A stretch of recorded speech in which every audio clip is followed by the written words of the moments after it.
Welcome to the Artist Academy podcast, a place where we focus on the business side of art to help you attract more customers, increase profits, and ultimately live a life of creativity and financial freedom. I'm your host, Andrea Earhart, and this week I'm coming at you from our vacation in South Africa. We have been going on safaris and seeing a bunch of nature and just doing the whole vacationing thing, and I've been taking a much needed break from painting every day. And I decided, because I get a little itchy if I don't at least do a little bit of work for a couple of weeks, I decided to take a day off or at least a day off from fun and just do a couple interviews, do our Artist Academy virtual meetup, and get back to the art world for a second before I go back and gallivant off into Wonderland, which is South Africa. And so this week's episode features France-based colored pencil artist Sema Martin. In light of my current pregnancy, I asked Sema, a former podcast guest, to come chat with me about her recent adventures into motherhood, and selfishly, I'm interested in her working motherhood experiences, especially because it's so recent. She has a 6-month-old, meaning she's currently in the thick of the baby stages, and I want advice. I'll likely interview several more new mama artists, so this is just the start of this mini motherhood series. And sorry, guys, or people without kids or no interest in this subject, this might not be the episode for you.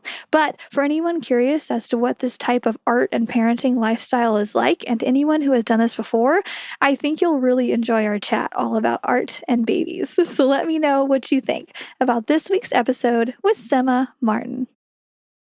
Hey there, I'm here with Sema Martin, and as some of you might remember, she was one of my first interviews on the Artist Academy podcast, so we're over 2 years ago, so now we're going to be catching up on all the things that she's been up to lately, and I'm going to get some mom advice from a new mother. Can you catch us up to speed on everything that you've been up to? Yes, hi Andrea, it's so nice to see you again. Yeah, it's really lovely to be here, and thank you again for asking me, because it's been 2 years since we last spoke and we both have done so much in that time. So it's really nice to actually have a little catch up and just talk about what we've been up to and things like that. So yeah, I'm Sema Martin. I'm from the UK, but I currently live in the French Riviera in Antibes. So I've moved since we last spoke. And I became an artist. I'm a former aerospace engineer for NASA. I became an artist in 2016 to pursue my love of art.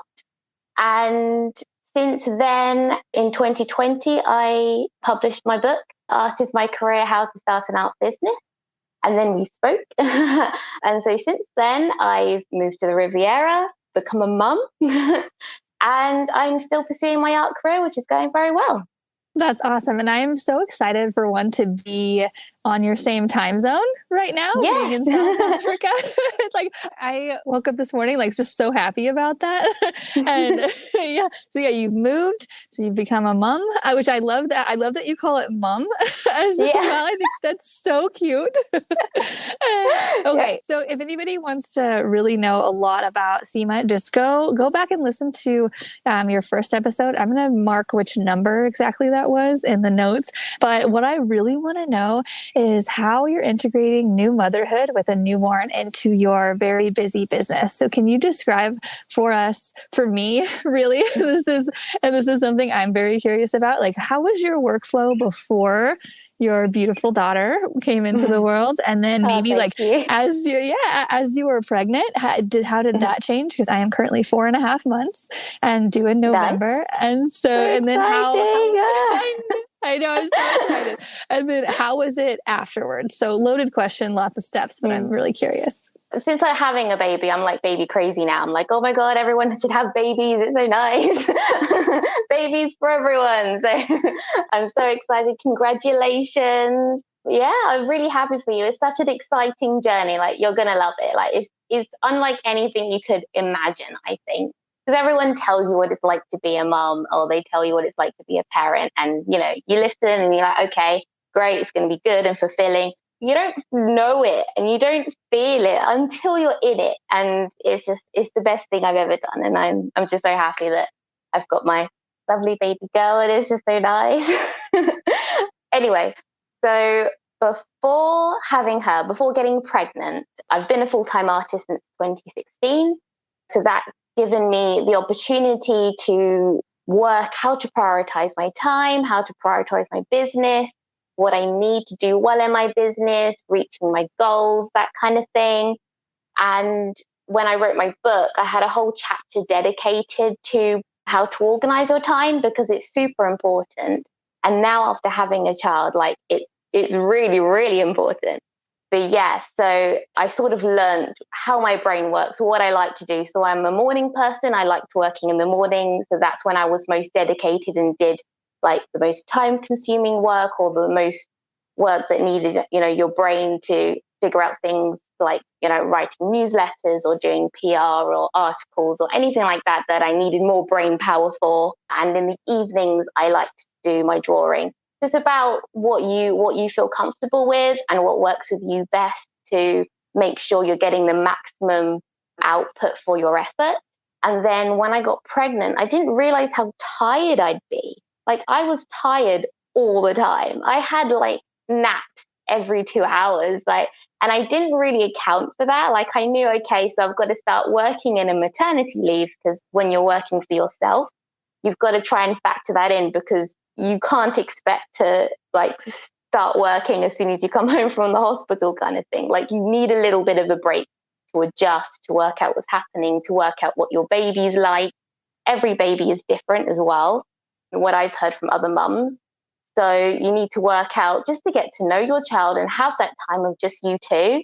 And also with your husband as well, like to work out how you're going to work as a family and that kind of thing. So maternity leave, like, is really important.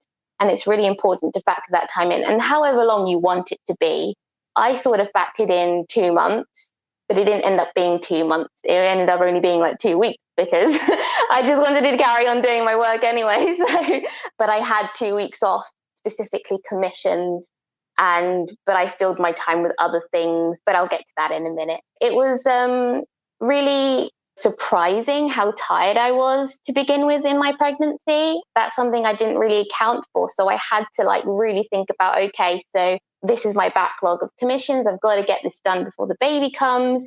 And then I really had to start prioritizing what was important. Obviously, the commissions were important. That was like the utmost importance to complete those on time for my customers. You always want to keep your customers happy. Anything else is extra, really, like website maintenance, social media marketing, weekly newsletter writing, and things like that. That's all like nice to have, do it when I have a spare minute kind of thing. But yeah, so I really concentrated hard on getting these commissions done. So I was just drawing all day, every day when I wasn't sleeping and resting because you just get so tired. And sometimes you're not asleep, but you just want to just sit and watch something or eat something because you also get really hungry. And as you get bigger, it's harder to eat because the baby takes up so much space in your body. Like it moves all of your organs up, doesn't it? Have you ever seen one of those diagrams? It's crazy how much space Yeah. the baby takes up. Yeah, I'm not quite there yet. I have like a bump and whatnot, but I haven't like felt the like really uncomfortableness yet. So tell me all about it. Yeah, so that's sort of like, I guess from 7 months onwards, you start to get a lot bigger. And I think the baby grows exponentially from there as well. Like they start doubling every month. They're like doubling in weight. The good thing about here in France is that you have a scan every month. So every month I got to see a scan and the heartbeat to make sure everything was okay. So that was like a really nice reassurance that everything was okay and she was growing well and she was healthy. So that again sort of helped me mentally because when you're pregnant, there's just so many things you can worry about, let alone trying to do your business as well.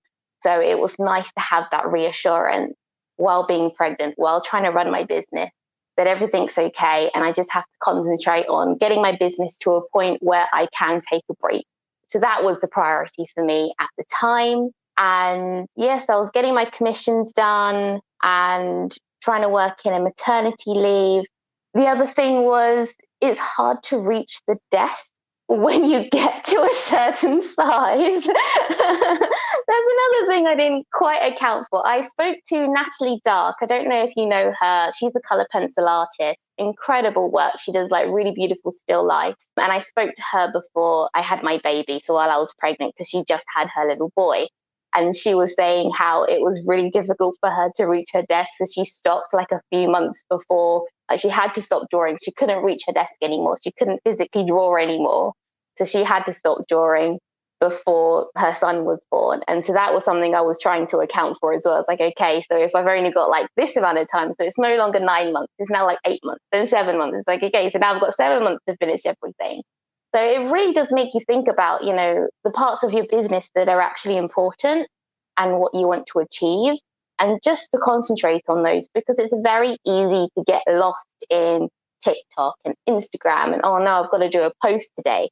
Is that post going to help you with, you know, your bigger goals, your bigger artistic goals? Like if it's making a sale, is it going to help you make a sale? Are you guaranteed to make that sale if you do all that effort to do that post, you know? So you just got to really think about that. And especially when you have the child, you don't have time. So the pregnancy was a really good, like, dry run, I guess. And it slowly gets you into the zone of thinking about yourself more, prioritizing your health, prioritizing you mentally, physically. You know, you can't physically draw and paint or like, you know, around oil paints and things like that. You got to just take care of yourself a little bit more than you would have if you weren't pregnant. And then again, when you've got the baby, you got to still take care of yourself even more then, because you want to be a good mom and you want to be 100%. And you can't if you're completely exhausted and you're doing half and half all the time. It doesn't work. So yeah, so things like that, being too big, being too tired, you got to factor into your planning. But it really was a lovely experience. I loved being pregnant. It was so, I miss being pregnant. Didn't like the birth part, but the pregnancy was really lovely. Good to know. Okay. I didn't even think about that because I do more murals. So I'm like, okay, there's going to be a point in time where I can't really climb a ladder, but I didn't Yeah, you don't want to do that. Yeah, I didn't really think about not being able to touch the table. That's both hilarious. You come really far out, especially when you're like a few weeks before you're due. So your stomach starts going way more forward. It's really weird. It's like, so it can come really far, always like arm length, and you're like, oh my gosh, what do I do now? I can't reach anything. I love that. So I still stuck on. So you accounted for about 2 months of leave after she was born, and then you went back to drawing after about 2 weeks. So I am very curious about that because we're both very ambitious and we love our jobs. And so I'm very curious about my own. I'm like, am I going to want to go back after a couple of weeks, or am I going to want to go back after 6 months? I'm like, I don't know, but I'm accounting for 4 months, which I don't know. I have a feeling that I might be like you. And I'm like, I'll just paint a little bit, here and there. So tell me more about that. It's good to account for maternity leave. It's super important that you don't have that pressure. I feel like that's more what the maternity leave accounting for that is that you don't have the pressure to have deadlines, to make sure that, you've got more things to do when you're trying to take care of your baby and you're trying to take care of yourself. And you're also trying to do normal things like cook dinner, have breakfast. These are things that actually become a chore when you're also trying to take care of a baby. It's really difficult. There's so many times where I've forgotten to eat, like until like 4 o'clock in the afternoon, because it's like change nappies, feed, burp, play, change nappies, feed, burp, play. And you just forget that you need to do something too. So the maternity leave really is just to take out any stress. And if you want to go back to drawing and painting, that's more of like a you thing, help you unwind after a long day with the baby. And so you don't lose yourself, because I was finding that it's so repetitive. There's just constant repetitive tasks, especially when they're a newborn. They don't do very much. They just mainly sleep all the time. They sleep, they wake up, they want to eat, they go back to sleep. They don't actually do very much. So you can actually have more time than you think to do things that you want to do, to like ease yourself. Again, still easing yourself out of working every day. It took me quite a long time to stop working every day because I was just so used to it. Like, I've been doing it for 5 years. What else am I supposed to do? So I still needed that time. I think after she was born, like, I was in the hospital for a few days. They observe you here in France. They're really good here in France. I'm really pleased that I had my baby here. So I was there for 4 days. I came home. I had a few days of just her. I was recovering because I had a C-section, so I couldn't really get out of bed and move very much either. So I had to account for that. Like, I knew I was having a C-section, which is helpful. So then you know when the baby's coming, and then you can sort of plan for what you need to do and how you can prepare for it. So a few weeks after I was recovering, I could move around. She was sleeping a lot. So I just started drawing again because I could. I'd sleep. Sometimes I'd sleep with her because she was having a nap. I'd be tired. And then sometimes when she was sleeping, I'd just hold her in my arm and then I would just draw or paint or do anything that I wanted to do. And I think as a new mum, it's really important to start thinking about yourself a little bit more because it's very easy to get lost in just taking care of someone. And for your mental health as well, just doing something for myself, even if it was just for like 10 minutes and then I went to go get some breakfast or something like that. Those 10 minutes were mine. It was my thing. It was my passion. It's what I've decided to do my career about, what I've based my life around. And it's really important to not lose that when you've got a child because you don't have to lose it. You don't have to completely stop everything when you've got a baby. You can if you want to, but ideally, to be the best you and the best mum for your child, don't lose yourself. Like, keep doing things for you. Keep showing, especially to show your child, like, this is my thing. This is what I'm passionate about. And then that might show them and help them discover what they love and what they're passionate about. Because if you're just there all day catering for their every need, they don't see anything else outside of that. So my daughter sees me drawing cats and dogs, and she's always like so fascinated. She loves dogs, so I was making dog sounds when I'm drawing and things like that. So, but I like that she gets to see that side of me, like, because that's me. That I'm not just a mum, I'm an artist, and that's what I've chosen to do with my life. So it was really important for me to just try and factor these little bits in. I love that. So how old is she right now? And do you have help or is it just you and her at home? How is life right now? So she's 6 months and 2 weeks. And no, I don't have help. It's just me and my husband at home. We both work from home.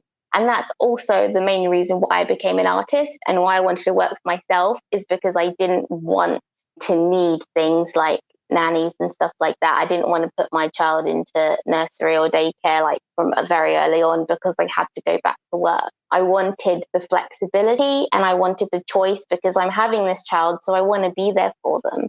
And that's what I wanted to do. And that's why it was my main priority to get my business to the stage where I could take maternity leave. And I had the option to step back a little bit. I can't take on as much work as I used to, but I factored that in.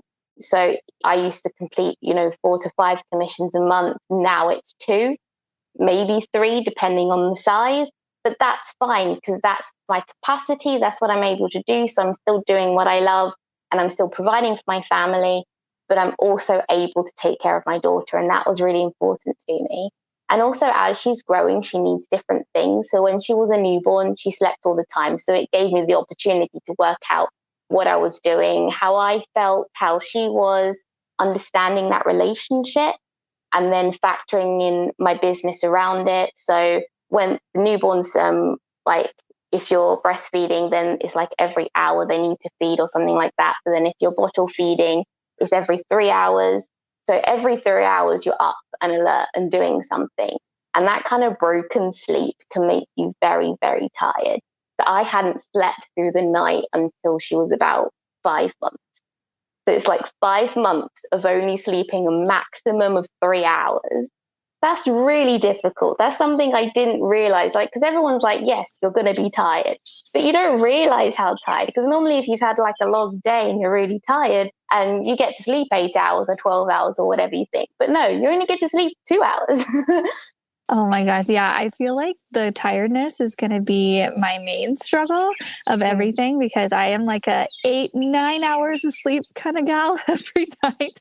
Okay. So it took you about 5 months. Do you feel like you have more time now that she's 6 months or when she was No. sleeping more? No. Okay. So when she was sleeping more, I could do a lot more. So I had the choice of like nap with her or do some work. And she'd sleep at like 3 hours at a time. So it gives you the mental capacity to be like, okay, I can sit down and do a 3 hour block of drawing. And then she's going to wake up. And then I'll start the routine again of changing and feeding and all that kind of stuff. So I sort of knew, according to my schedule, what was happening. Our midwife told us to make sure you schedule her basically from birth. You do a proper bedtime routine and morning routine so the baby understands from birth when it's nighttime and when it's morning, the difference between nap and nighttime.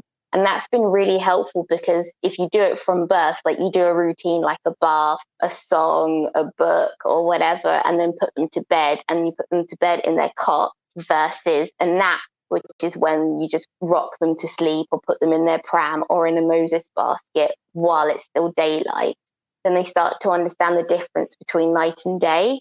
And then that really helps as they get older. And then they understand that they need to sleep through the night when it's dark. That's when they have their longer nap. And then when it's light, they have shorter naps. So I think that's what's helped her sleep through the night so early, because some babies don't sleep through the night at 6 months even, or 7 months or 8 months. Like it can be quite difficult, and it does depend on the child. She's just a very sleepy person, so I'm very lucky in that respect. But it has been sort of easy and helpful to get her to sleep through the night. So I put her down. At the moment, I put her down at 6 p.m. She doesn't wake up till 6 a.m. So I know I've got that time to do my own thing, to have dinner with my husband, to do my drawing. I work until about 1 a.m. and then I go to sleep, and then she wakes up at 6 and then the day starts again. But because she sleeps 12-hour nights, she has very short naps of only 30 minutes, maybe 45 minutes. So I really can't do much in that time. In that time, I have to feed myself or put on a wash or things like that, like normal house stuff. So I don't get much time during the day anymore to do any of my business. So I do leave it all to the night, but that's okay because she sleeps so long. So I can work 6 hours if I want to. So it's almost like how it was before. It's just I now have to be a night owl instead of a morning person. Yeah, okay. Just so being flexible and yeah, this is all great information. Do you have any more mom hacks or even things that I should buy before this baby comes shooting out of me? Okay, so I've got some mum hacks for you. So especially for also other new mums or mums wanting to get back into their art, I've really found it useful to sort of do progress over perfection. So if you want to do like, you just want to finish off something or you want to get back into drawing or in painting, set up your area. If you've got space in your home, set up your easel, your drawing board, anything that you're using, and have it set up all the time. Never put it away and just leave it set up. So if you get a spare 5 minutes, 10 minutes, anything that you can find during the day, you can just go and you can just do a little bit. And that really, really helps. You're not like confining yourself to, oh, if I can't finish this painting, I'm not going to bother starting it. It will just happen that you'll never have time to finish a painting in one go. Like that just won't happen.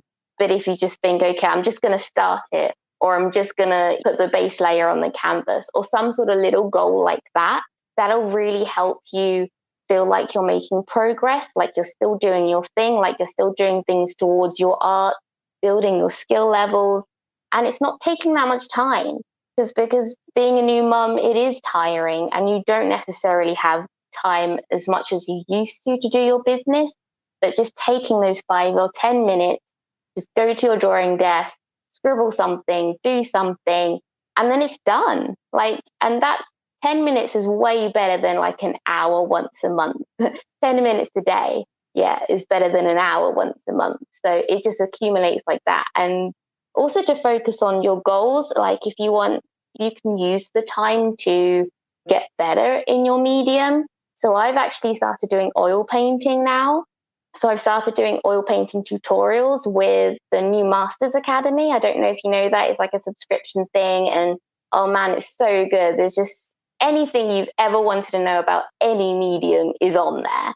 And it's all taught by incredibly inspiring people. Like one of the guys, we used to work for Disney and things like that.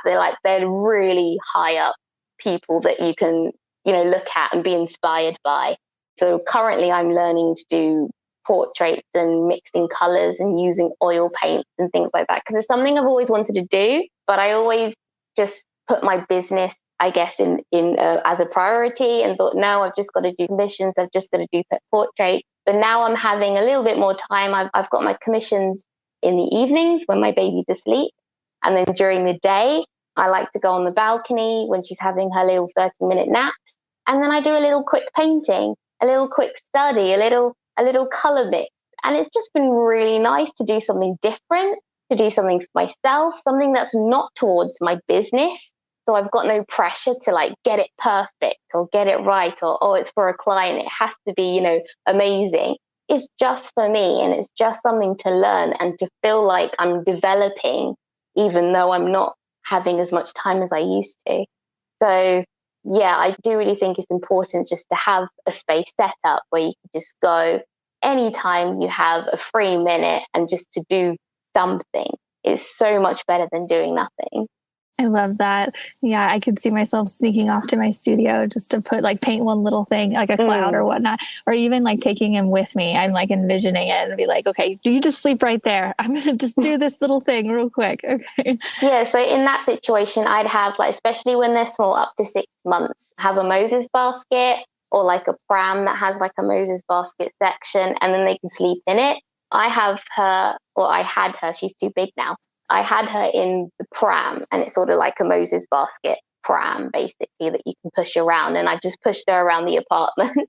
So I pushed her to my desk, she'd be asleep, and then I'd draw, oh, I need to go to the kitchen, push her in the kitchen.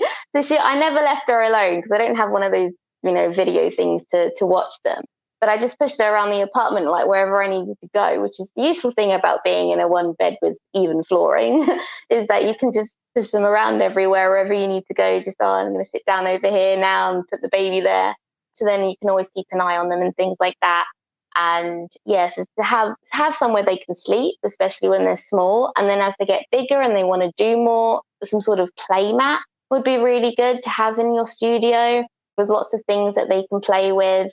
They won't be on there for very long, because especially when they start trying to crawl, the first thing they want to do is to get off the play mat. So you're like, right, sit there, and then you turn around, and then she's gone. Is that okay?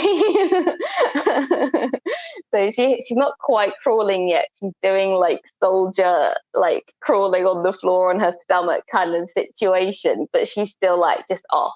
She's so fast. So you just gotta keep your eye on them when they start moving.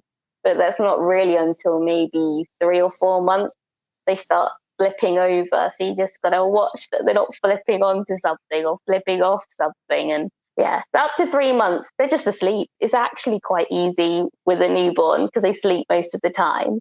And then it starts okay, they're doing more stuff, they're taking more time from you because they need more from you. And that's fine. It's a really lovely and exciting journey to see them develop and grow. I can't believe it's already been 6 months. It's gone so fast. And I'm so glad that I'm here experiencing it. I get to see all of her first and experience all of her first, because I've chosen to be an artist and have this flexible career. And I'm just so pleased that I've done that. I love that. Okay.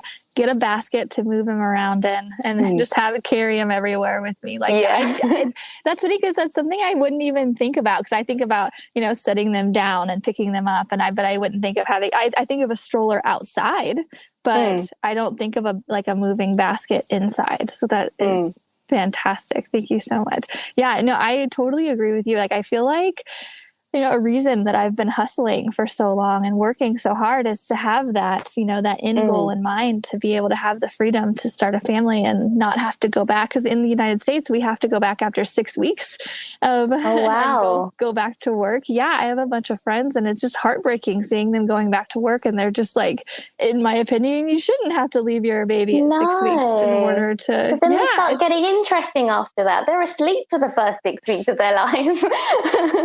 They don't do very much. I'm also glad you said that it was, easy-ish in the first while, because they sleep so much. I also have that view, so I'm glad that you say that as well. So I'm just so excited. I think evolutionary speaking, it's supposed to be easy when they're first born because the mum needs to rest so much. So the baby's not supposed to need so much from you. I think that's sort of, I guess, how it's worked. And that makes sense because you need to rest, you need to sleep, because you're getting up every 3 hours maximum, really. Sometimes every hour if you're breastfeeding, because they eat a lot more often. So you need that time, you need to sleep. So it's really important to factor that in for yourself, to make sure that you're not pressuring yourself to go back too early, or to be like, oh, I've got to get that piece done. Just think, okay, you can get it done tomorrow. If you're tired, just sit down and rest and enjoy your baby and enjoy your life and what you're doing right now in the moment, and try not to put any more pressure on yourself than you probably already have.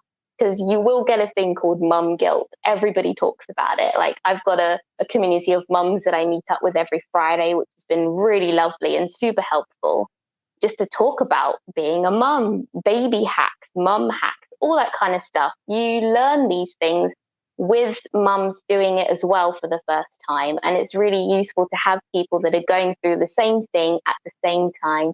You can get those insight and talk to them about it, just like how we're talking about it now, I suppose. But with those people, all day, every day, just whenever I got a question about this, or how do you feed your baby this, or that kind of thing. It's just super useful. Yeah, your brain will also turn to mush slightly when they call it mum brain. That is a thing as well, because you just don't remember stuff anymore, because your brain has started to evolve and you start hearing things you never really hear before. And like, you have that thing of when you're in the shower, I think the pitch of water sounds very similar to the pitch of a baby cry, which is when mums in the shower always say, oh my God, the baby's crying, because they think that they're crying when they're in the shower. I think it's because it's very similar pitch. There's just a higher frequency you can hear when you're a new mum, because your brain is changing and it's developing for all these new skills that you need. But it's just very weird. It's like I can't remember what they call it, like ghost crying or ghost baby or something like that. Like, you just hear it every time you're in the shower. Like, I know she's not crying. It's not her. She's asleep. My husband's got her. I can have a nice shower without stressing out. And then mom guilt as well. Like, you will feel guilty anytime you want to do something for yourself. You'll feel like, oh no, but I should be doing something with my baby. And it's normal. And everybody feels like that. But you just got to think logically and think, actually, this is my time now. My baby's asleep. I've given her everything she needs. Her priorities are taken care of. All her needs are done. Now I need to do something for me so I can be the best person for her. So I can be, my best self. And it's really important to think that way, because your hormones can really take over and do a number on you. And I just try and constantly tell myself, no, I'm doing enough. My husband does it to me as well. He's like, no, you're doing enough. You're doing really well today. Well done. And you just need that feedback, because it can be like the end of the day, you're exhausted. She's been crying because she's teething, and it's not your fault. You're doing everything you can to help her and soothe her, and she's just uncomfortable. That's just the thing. But it can really get to you and make you feel like you're doing a bad job. But it's really important to remember, no, it's not you. It's just a normal thing. Don't feel guilty about it. Just, do everything you can to help soothe her. She's going to go to sleep in a minute, and then you can sit down and rest and just have that time, that mental, takeaway and time out. So yeah, it's really important just to remember the difference between your hormones and your actual brain. Yes, I have a bunch of friends who are warning me about that. They're like, don't lose yourself. Don't, like, your hormones are crazy around that time. And I can talk myself down pretty easily now. I'm wondering what it's going to be like there. But just hearing you say that and hearing them say that your hormones go crazy, it just now I'm just taking mental notes to remind myself when it happens, oh, no, this is normal. It's okay. And that way I don't go crazy, hopefully, because I have a really tight knit group of about 6 or 7 girlfriends, and there's about 13 kids between all of them. And I am the last one to have kids. So it's really nice to have, and some have like 3. And so it's really nice to hear all the different stories of all the different, boys and girls and different times. And so, I totally agree with you that having that support system is great. And I'm really glad that you have it. And I think you are doing an amazing job. Not just saying that. Thank you. It looks, you're keeping up with things. You're raising a beautiful baby girl. And I am so glad that you took the time to come on here and talk to me about it. And I think that's just awesome. You're still very organized, which gives me hope. Yeah. No, it really does help you rethink things and think about your priorities, and not just like business priorities, but life priorities. Like, what are you trying to achieve? And it can be so easy to get swept up into the day-to-day things of your art business, like getting out this email, talking to this customer, finishing this mission, and it just goes on and on and on.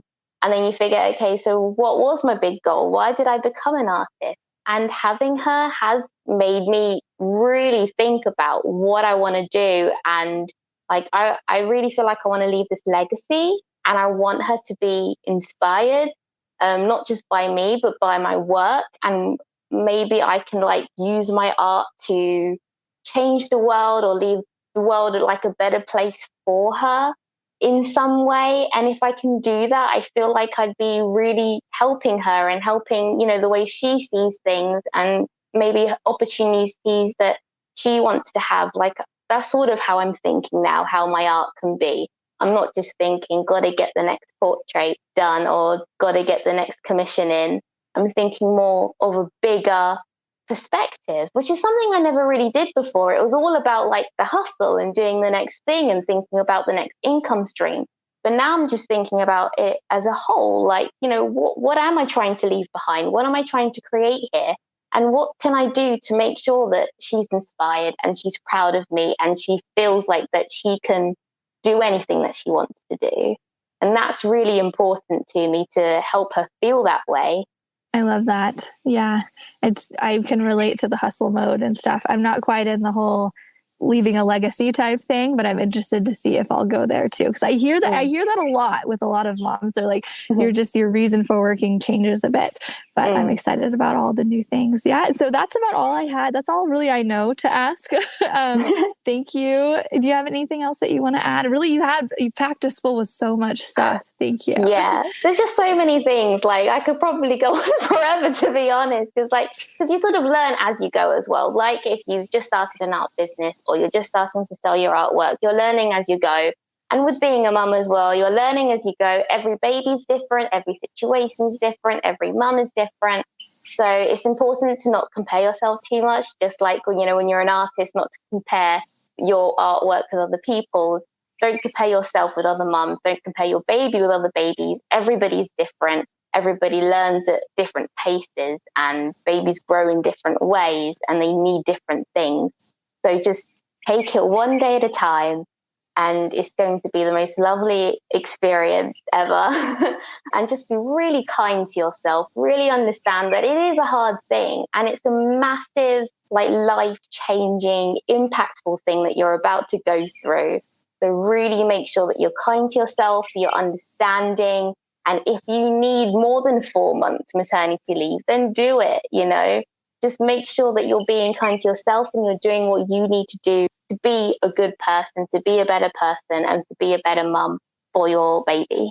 So yeah, that's what I have to say, I think. Thank you. Awesome. Yeah. Thank you so much for coming on. And thank you so much for having me. Yeah. I'm excited to continue to watch your motherhood journey. And if I have any questions about art and business and combining them with motherhood, I will likely reach out to you. Definitely. That would be lovely. Awesome. Okay. Well, thank you again so much. I hope you have a great rest of your day, getting as much work and playtime as you can. And Yes. yeah, I will Yeah, chat with enjoy the you rest of later. your holiday as well. Thanks for that. Yes. Okay. I'll talk to you later. Bye. Okay, bye-bye. And that's a wrap. Thanks for listening to another episode of the Artist Academy podcast. And if you like hearing interviews just like this in your ear, if they inspire you, then I want to encourage you to go download the Audible version of my new book, Mural Money. It's a condensed version of basically all of the best tips given here on the podcast from guests, plus my own words of wisdom to help you get started in any art industry, plus stories of some hard lessons learned that I have never told before. You can pick up a copy at muralmoney.com. And again, I highly recommend the Audible version. I put a lot of tender love and care to make sure the Audible was extra special. It had some extra goodness in there. And it's really for any artist, but especially those wanting to make a profit from a paintbrush. Muralmoney.com. That's it. I'll see you next week.